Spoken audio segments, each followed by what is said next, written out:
सी ये जो आपको कर्व दिख रहा है, ये कर्व कौन सा curve? y equals to x square का कर्व, ठीक है। This curve is for y equals to x square, okay.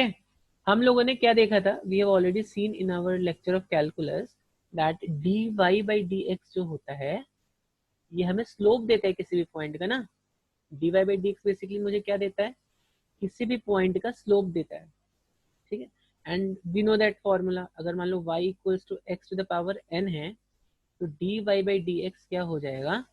nx n minus one. यहाँ पर अगर मान लो मैं n को 2 पुट कर देता हूँ, तो dy बाई dx कितना हो जाएगा? कितना हो जाएगा? अगर मैं यहाँ पे n को 2 पुट कर देता हूँ, तो 2x 2x 2 minus one that is 1, ठीक है। तो ये तो हो गई मेरी इसका dy बाई, इस कर्व का dy बाई dx। तो इसका मतलब क्या हो? इसको ज्योमेट्रिकली आप कैसे समझ सकते हो? मतलब सपोज अगर मुझे x इक्वल्स टू 2 वाले पॉइंट पर स्लोप चाहिए, ठीक है, एट x इक्वल्स टू 2, तो स्लोप कितना होगा? dy बाई dx कितना होगा?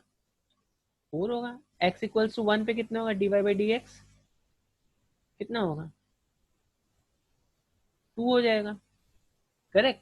तो ये सब बेसिकली x इक्वल्स टू 2 पे dy बाई dx 4 आ रहा है, x इक्वल्स टू 1 पे dy बाई dx 2 आ रहा है। ये क्या है basically?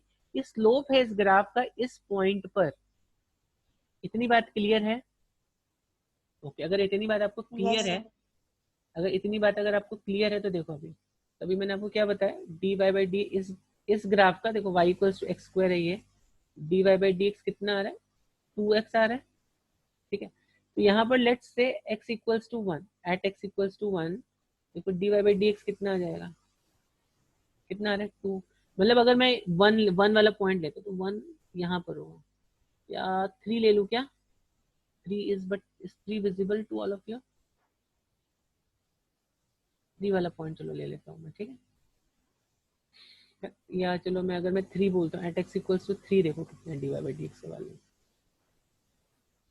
D Y by D X का वैल्यू है 6, ठीक है। तो 3 पर 3 इज बेसिकली यहाँ पर है कहीं तो, और 3 कहाँ पर है? 9 9 यहाँ पर। तो अगर इस पॉइंट पर अगर आप एक टेंजेंट ड्रॉ करोगे, अभी मैं आपको लाइन ड्रॉ करके दिखाऊंगा, अगर इस पॉइंट पर अगर आप टेंजेंट ड्रॉ करोगे, तो उसका स्लोप कितना आएगा? 6 आएगा। अगर 1 पर आप टेंजेंट ड्रॉ करोगे, तो इसका स्लोप कितना आएगा? देखो x इक्वल्स टू 1 पे कितना आएगा? D Y by D x कितना आएगा? यहाँ पे 2 आएगा, ठीक है। ये पॉइंट क्लियर है? तो चलो अभी ये वाला जो पॉइंट है, 3 वाला पॉइंट, यहाँ पर हम एक लाइन ड्रॉ करेंगे, मतलब इसका टेंजेंट का लाइन जो है वो हम ड्रॉ करके देखते हैं अभी, ठीक। तो देखो यहाँ पर, तो अभी हमें क्या मालूम है? y का इक्वेशन ऑफ अ लाइन कहते हैं y equals to M X plus C, हम देख चुके हैं। तो एट पॉइंट 3 m का वैल्यू कितना है? 6 है, 6x प्लस सी हमें मालूम है। अभी कोऑर्डिनेट्स क्या क्या है? x3 तो y9 है, ठीक है। तो y9 तो x3 हो गया प्लस सी, तो सी की वैल्यू देखो कितनी होगी? 9, this thing 9 minus 18, 6 is 18 which is -9, ठीक है। तो सी की वैल्यू देखो यहाँ पे कितनी होगी? -9 हो गई। तो let me put it over here, y equals to कितना था? 6x minus 9। So let me put this value and check it. Let me put this value and check. Y equals to 6x minus 9। देखो उस point पर touch कर दिए, अच्छे से देखो आप, कुछ कंफ्यूजन नहीं रहना चाहिए। दिख रहा है कि नहीं दिख रहा है? बस और कम कर देते हैं उसको। तो 3 वाला पॉइंट कहाँ पर है? 1 2 3, 3 वाला पॉइंट ये देखो, ठीक है। 3 वाले पॉइंट पर अगर आप ऑब्जर्व करोगे, 3 वाला पॉइंट बेसिकली ये है, ठीक है। सी वाला पॉइंट कौन, 3 वाला पॉइंट कौन सा? ये दिस इज माय थर्ड ना। तो यहाँ पर स्लोप देखो कैसे आ रही है, दिख रहा है आपको ये? आर यू कन्विंस्ड नाउ कि d Y by D x हमें स्लोप देता है? Are you convinced? Are you getting convinced? एक और फाइंड करके दिखाऊं आपको? देखो x इक्वल्स टू 1 पे कैसे फाइंड करो, बहुत ही सिंपल तरीका है, अभी आप भी फाइंड कर सकते हो। ठीक है, अगर आपको y equals to mx plus c मालूम है तो आप भी कैलकुलेट कर सकते हो ना। ये बेसिकली थर्ड पॉइंट था। तो अभी हमें क्या पता है, y equals to mx plus c होता है। ठीक है, तो यहाँ पर m की वैल्यू कितनी है, m की वैल्यू 2 है, y equals to 2x plus c, और यहाँ पे x भी 1 है, y भी 1 है, इक्वल्स टू 2 प्लस सी, तो सी की वैल्यू होगी -1। तो देखो इक्वेशन क्या है, y equals to 2x minus 1। Now let me put this equation, इसको भी हम प्लॉट करते हैं और देखते हैं क्या हमारा ये वाली जो लाइन है ये इसको इस पॉइंट पर टच कर रही है क्या। 1 कहाँ पर हो, 1 तो यहाँ पर होगा कहीं तो। दिस इज माई प्रिडिक्शन कि ये लाइन इसको यहाँ पर ऐसे टच करता हुआ जाएगी। ठीक है, तो let's see this, y equals to 2x minus 1 में, y equals to 2x minus 1, y equals to 2x minus 1 जा रही है। तो इनफैक्ट यहाँ पे दो चीज आप ऑब्जर्व करो कर्व के लिए, कर्व के लिए हर पॉइंट का जो स्लोप है वो अलग अलग है, पहली चीज तो ये आप ऑब्जर्व करो, यहाँ पर कर्व के लिए हर पॉइंट का स्लोप जो है वो अलग अलग है। ठीक है, और dy बाई डी एक्स हमें क्या दे रहा है, स्लोप दे रहा है, दिस ये मुझे आपको दिखाना था यहाँ पर। ठीक है, इतनी बात समझ में आई सबको? ओके, तो अब अगर मैं बोलता हूँ ये मेरा मान लो एक्सटी ग्राफ है, एक्सटी ग्राफ कुछ इस तरह से आपको दिख रहा है, तो अगर मैं एक्सटी ग्राफ की स्लोप निकालता हूँ तो मुझे क्या देगा, एक्सटी ग्राफ का स्लोप आपको मालूम है क्या देता है, वेलोसिटी देता है ना। एक्सटी ग्राफ का स्लोप जो है वो क्या देता है आपको, वेलोसिटी देता है ना। तो एक्सटी ग्राफ का स्लोप वेलोसिटी देगा, तो हम वेलोसिटी को क्या लिख सकते हैं, D x by d T लिख सकते हैं। समझ में आया, गेटिंग दिस? Yes sir. अगर मैं x की जगह यहाँ पे v लिख देता हूँ, vt ग्राफ का स्लोप हमें क्या देता है, एक्सीलरेशन देता है, तो dv बाई dt हमें क्या, मेरा क्या हो जाएगा, एक्सीलरेशन हो जाएगा कि नहीं Mayank, understanding this? Yes sir. कुछ डाउट यहाँ तक, किसी को कुछ डाउट यहाँ तक? अब यहाँ पर देखो एक्सीलरेशन को हम क्या लिखा था मैंने, dv बाई dt लिखा था। यहाँ पे बस आपको क्या करना है, dx और dx का टर्म ऐसे लेके आ जाओ, और उसके बाद क्या करो, ये dx को यहाँ पे लेके जाओ, dt को इधर पर, मतलब इसके डिनोमिनेटर्स को एक्सचेंज कर लो, तो क्या आ जाएगा, dv by D x into D x by d t.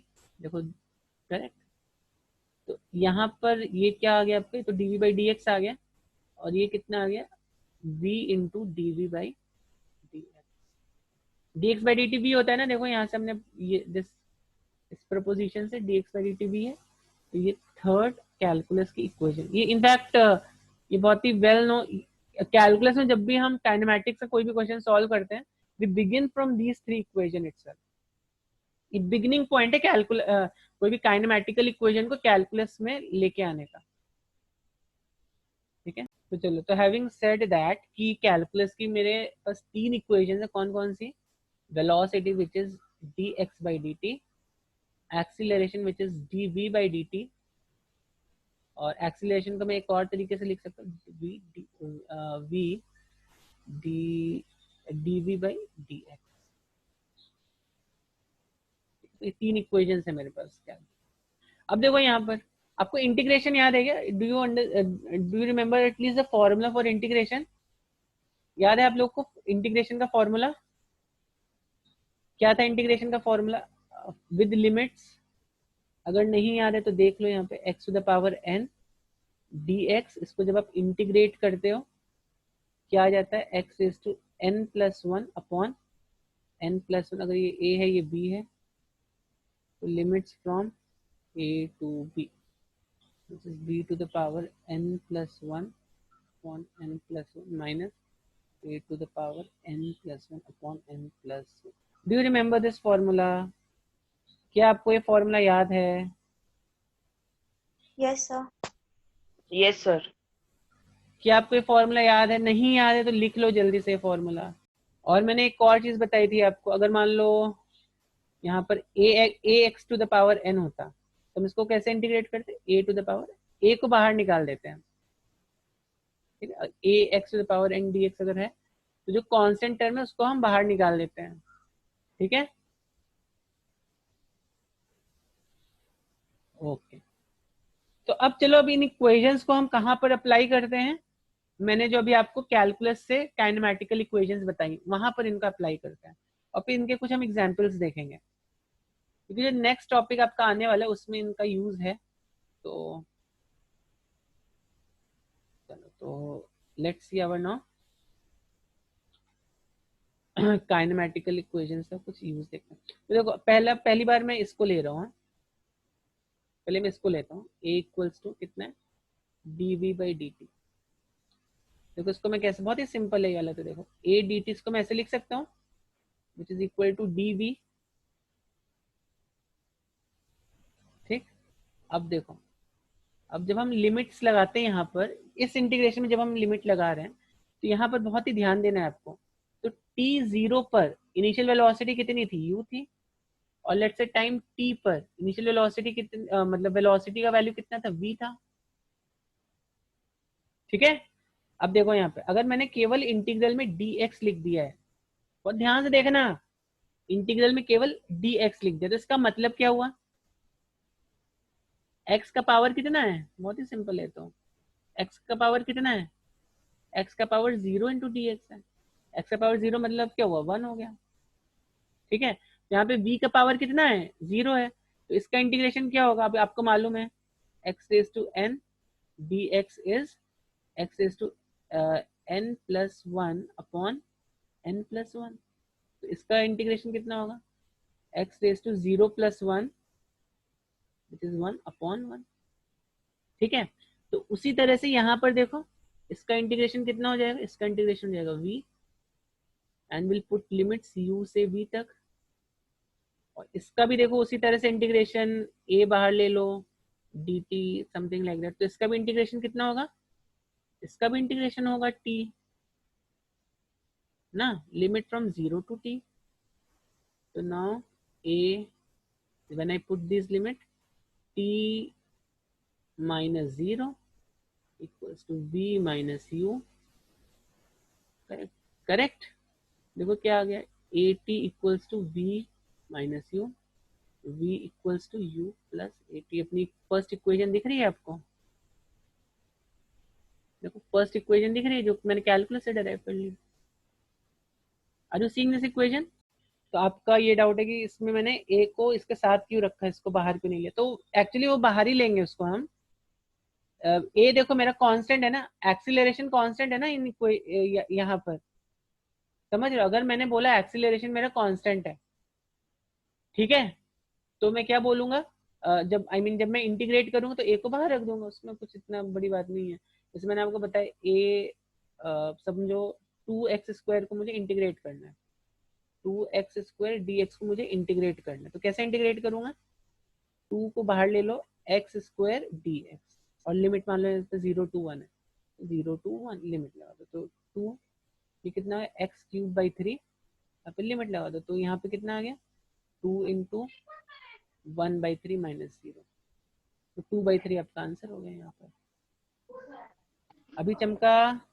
अब देखो एक और फॉर्मूला मैंने बताया था, तो ये तो एक फॉर्मूला हो गया, मतलब अगर कांस्टेंट है तो कांस्टेंट को बाहर निकाल दो और फिर आप अपना आराम से इंटीग्रेशन कर दो, कांस्टेंट को बाहर निकाल के इंटीग्रेशन आराम से करो, ठीक है। बट सपोज मेरे पास x raise to n plus x raise to m ऐसे है इंटीग्रेशन, अब क्या करोगे यहाँ पर, तो यहाँ पर आपको क्या करना है, x raise to n dx plus x raise to m dx, ठीक है। तो यहाँ पर आपको अलग अलग इसको ऐड करके अलग अलग इंटीग्रेशन करना है। तभी हमने इक्वेशन क्या देखी थी, v equals to u plus a t ना, अब v u plus a t को यहाँ पर पुट कर दो, u प्लस ए टी को which is equal to d x by d t, ठीक है, which is equal to d x by d T.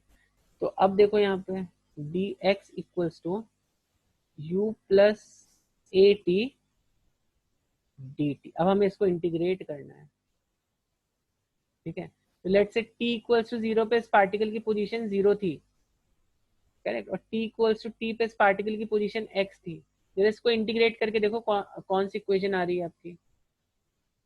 Now what I am going to do is, अभी मैंने आपको बताया अगर केवल इंटीग्रल में dx है तो इसका उठा के बस x पुट कर दो यहाँ पे, ठीक है। तो ये कितना हो जाएगा, x हो जाएगा, limits from 0 to x, correct. और ये देखो क्या हो गया, u of u u dt plus a t d t, ठीक है, मल्टीप्लाई के। तो अब इसका इंटीग्रेशन अलग अलग से करना पड़ेगा, इसका इंटीग्रेशन अलग से करना पड़ेगा, 0 से t और 0 से t।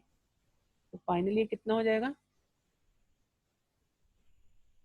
यस देखो फाइनली कितना हो जाएगा, u अभी मैंने बताया u तो इनिशियल वेलोसिटी वो तो कांस्टेंट रहेगा, वो आप चाहो तो बाहर भी ले सकते हैं इंटीग्रल के। Similarly a is also constant ना, तो u को आप बाहर ले लो इंटीग्रल के, a को भी बाहर ले लो इंटीग्रल के, ठीक है। अभी मैंने आपको जैसे दिखाया यहाँ पर d x is equal to x, केवल इंटीग्रेशन के अंदर कितने, कुछ नहीं है, t की पावर 0 है, तो ये कितना हो जाएगा, u into t, limits again from 0 to t plus a t d t कितना हो जाएगा, t square by 2, 0 to t, ठीक है। कितना हो गया ये, लिमिट पुट करने वाली यू टी,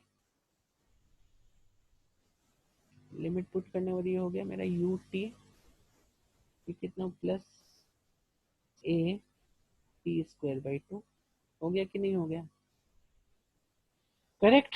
और यहाँ पे लिमिट पुट कर दो तो x minus 0 which is x, तो t माइनस 0 को मैं केवल 0 वाला टर्म यहाँ पे नहीं लिख रहा हूँ, ये आप खुद से करके देख लेना चाहो तो, ठीक है। तो x equal to u t plus half a T square, ये वाला इक्वेशन हमने देखा है ना, you've seen this equation or not, so this is our second equation, ठीक है। समझ रहा है कि नहीं सबको,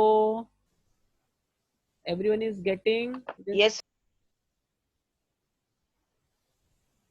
आपको ये नहीं समझा यहाँ पे टी स्क्वायर का टर्म कैसा है वो देख लो। अभी देखो यहाँ पे क्या है मेरा, ए टी डी टी है ना, 0 से टी, तो अभी देखो इसका इंटीग्रेशन कितना होगा, X is to N D X का क्या होता है, N plus one by N plus one ना, तो A into T square by A T square by 2, like this way होता है, okay। so now see I am using this, ये वाले रिजल्ट यूज करके एक और इक्वेशन को हम लोग लेके आएंगे। देखो क्या लिख सकते हो, a इंटू डी एक्स को इधर ए एक्स के साथ लेके जाओ और v अगेन इंटीग्रेट दिस। तो देखो जब भी dx का टर्म आ रहा है तो आपको इंटीग्रेशन करना है, ये आपको और थोड़ा समझ आएगा जैसे जैसे आप और प्रॉब्लम सॉल्व करोगे, once you are also done with your integration तो और समझ में आएगा आपको, ठीक है। तब देखो अब मेरा लेट से इनिशियल वेलोसिटी u था, करेक्ट, v इनिशियल u था, फाइनल वेलोसिटी v था। तो जब इनिशियल वेलोसिटी था तो ये यहाँ पर कौन सा टर्म लेंगे, डिस्प्लेसमेंट, डिस्प्लेसमेंट का, डिस्प्लेसमेंट मान लो 0 था, और जब फाइनल वेलोसिटी v था तो डिस्प्लेसमेंट कितना था, x हो गया मेरा, समझा। तो v यहाँ पे v की लिमिट्स आएंगी यहाँ पर, ठीक है, यहाँ पे किसकी लिमिट आएंगी, डिस्प्लेसमेंट की, a की मत लिख देना, a तो कांस्टेंट है मेरा, ठीक है। चलो एक बार खुद से करो इसको, देखो v square equals to u square plus 2ax आ रहा है कि नहीं आ रहा है, मैं बताता हूँ आपको। देखो अगेन a तो कांस्टेंट है, a को इसके बाहर लेके जाओ, 0 से 0 टू x, करेक्ट। यहाँ पे तो v तो कांस्टेंट है नहीं, v डी वी u से v, ठीक। तो अभी मैंने आपको बताया अगर यहाँ पर x की, यहाँ पे कुछ नहीं, 1 है, 1 डी एक्स है बेसिकली, तो 1 को आप लिख सकते हो x टू पावर 0, तो यहाँ पर क्या आ जाएगा a to the power x, इसको डब्बे में बंद करो, यहाँ पे लिमिट लगा दो 0 से x। इसी तरह ये देखो क्या हो जाएगा, v डी वी है, पावर 1, मतलब इसका रिजल्ट क्या आएगा, x is to N D x कितना होता है, x n plus one by N plus one, तो कितना हो जाएगा, n प्लस वन कितना वो 2 अपॉन 2 अपॉन u से v, a x minus 0 equals to v square by 2 minus ठीक है, समझ में आया? कितना, 2ax equals to b square equals to,